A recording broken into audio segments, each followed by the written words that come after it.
Hello and welcome to Quick Learn Photography, straight to the point videos that teach you everything that I've learned in over the last 10 years of professional photography. My name's James, and in this video we're going to talk about shutter priority, what it is and how to use it. And by the end of this video you're going to know. So if you don't know what shutter speed is, then I suggest you watch a previous video I did on it. It's very, very important. Shutter speed is how it controls how much light comes in when it comes to exposure, how bright or dark the image will be. It's one of the three variables of the exposure triangle: shutter speed, aperture and ISO. They all control light, how bright or dark the image will be. So it's good to learn how to use this in manual, like I did in the previous video about aperture. It's good to learn how to use aperture manually. Same with shutter speed. Learn how to use it manually, and then this will make more sense to you about having a sort of an automatic assistant, which is shutter priority.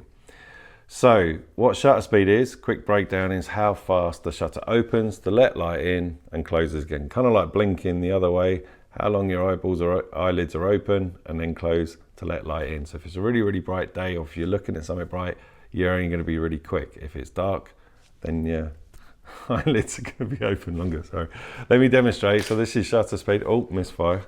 So this is a faster shutter speed. So it's pretty quick. If I'll dial it down to a lower shutter speed, so it's going to be open longer now to let more light in. It's a bit delayed. Oh, that's good. You can actually see the sensor there. When the mirror lifts up,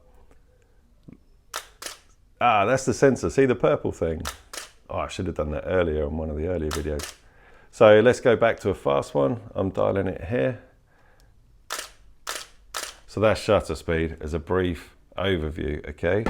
And on your camera, there will be some kind of symbol, usually with an S. Let's go on there with S. So it's on S there. So that's shutter priority, that setting there, which I have. So why would you use shutter priority? It is kind of an automatic mode. What it's doing is letting you concentrate on what shutter speed you want, and for a variety of different reasons. And what it's doing is taking away the other variables, aperture and ISO. It's going to deal with that itself for you. The automatic mode is saying you focus on shutter speed and the automatic side will deal with the rest. You can balance the exposure one way or the other with the two automatic modes, aperture and ISO, with exposure compensation. Again, I did a video on that. Really, really useful, handy thing to learn if you want to balance things when you're in control of a certain element like shutter speed or aperture. So shutter speed, you're going to be in control with this one. So when you use the camera, you can adjust the shutter speed to what you want and it's not going to move. Just like aperture priority, you adjust the aperture and it's not going to change. The others will. So why would you use this? Why would you use shutter priority?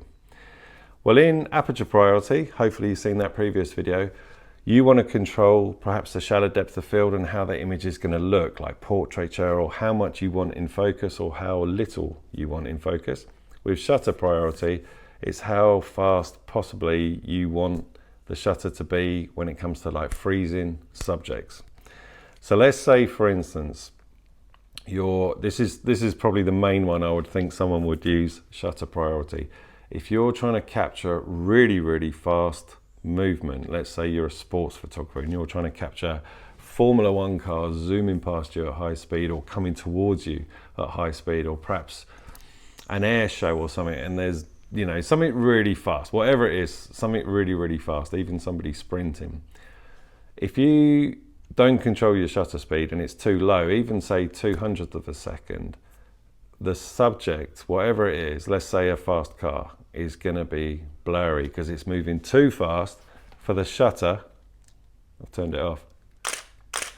That might still be too slow to freeze it, okay?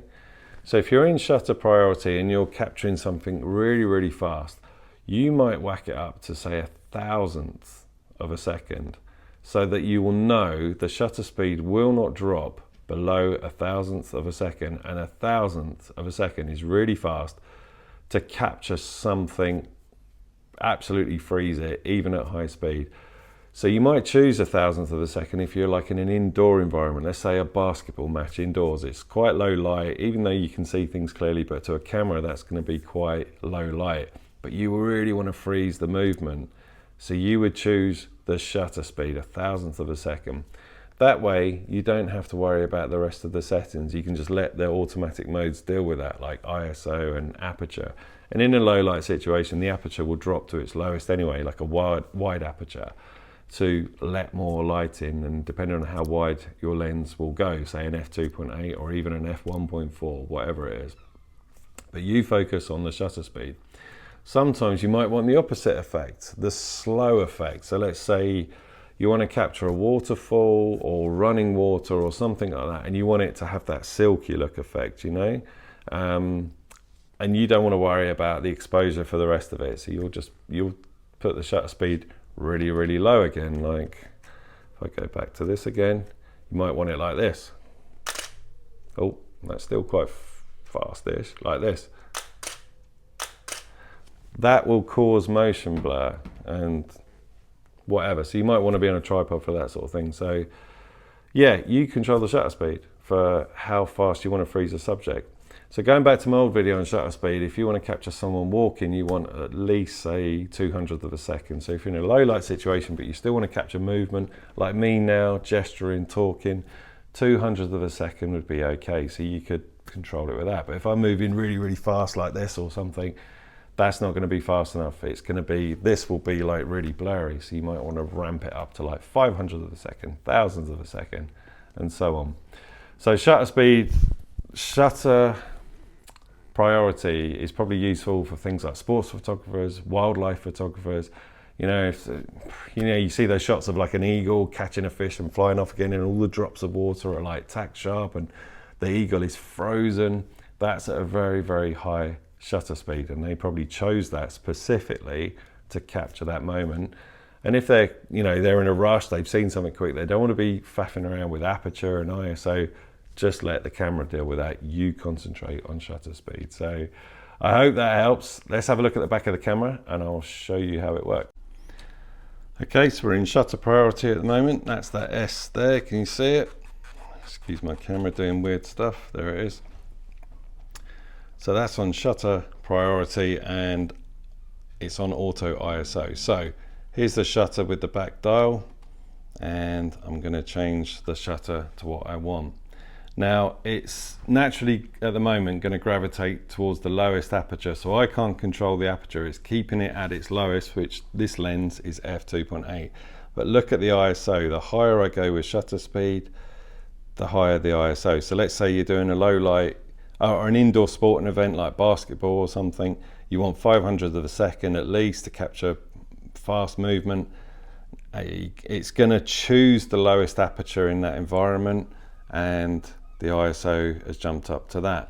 So let's say you really want to freeze movement and go up to 1,000th of a second. The aperture is going to stay at its lowest, and the ISO is going to help you out by raising it even higher, okay? And so on and so on. If I wanted 2,000th of a second, that would freeze all sorts of crazy stuff. Now the ISO has gone up to 4,500. The aperture is at its lowest because it's on automatic. It's helping you, okay? So it's choosing to let in as much light as possible. So let's drop the shutter speed down to say 200th of a second. There you go. The ISO has dropped down quite significantly. Now the aperture is still low there, but what if you are outside and it's really, really bright and sunny? What would happen to the aperture? Well, what I'll do is I'll drop the shutter speed, and when it gets to 100 ISO, round about there, now it thinks it's too bright. So now if you really say you wanted to cause motion blur and you are outside, the more you drop the shutter speed, can you see what's happening to the aperture? It's going higher and higher because now it's cutting out the light because the shutter speed is letting in too much light. The ISO is doing nothing because it's maxed out at its lowest. It can't go any lower. So now the aperture is helping you out. It's keeping that ambient, okay? Because you want a slow shutter speed. Say you're panning for something or whatever. So if you're outdoors, it would be a lot less outdoor because we're indoor at the moment, okay? So let's get it back to 200th of a second. to capture general movement. There you go. And it's just helping you out. So all you're focusing on is the shutter speed. Now, like aperture priority and auto ISO, when you use exposure compensation, which I've switched on now, you can make it lower. So that's all that's going to adjust now is the ISO and make it more ambient or make it more brighter. Let's go to +1, and the ISO there has helped you out by getting it to 1000 because you want it to look brighter without going into full manual mode. If you want it to look more ambient, we're back at 0. Let's go to -1. And the ISO has dropped down to 200th of a second. So I hope that makes sense. So shutter speed is your friend. So let's say you're capturing fast movement there. This is what you would use this for. If you want to use the shutter speed to capture fast movements, let's go to 1,000th of a second. The ISO and the aperture have chosen, or the camera has chosen, f2.8, the lowest, and 1100 ISO. Now this is on -1 on exposure compensation. So let's get it back to 0. And now the ISO has gone to that. So yeah, shutter priority, like aperture priority, is all you're doing is choosing the function. So this one is shutter, and you choose what sort of shutter speed you want depending on what you're going to photograph. Okay, so I hope that helps, and it's a really, really handy thing to learn, as with the other automatic modes like exposure compensation, auto ISO, aperture, and now shutter priority. They're really, really handy things to use if you just want to concentrate on that specific thing like shutter speed. So get practicing with it, get out and about, especially in low light situations, dabble around with the shutter speed and see what you can capture in low light with higher shutter speeds. Because if you leave shutter speed in an automatic mode, when it's getting dark or dusk, it's going to drop really slow, and you might get blurry images where things look blurry if they're moving. So yeah, practice away, and I really hope that helps, and thanks for watching.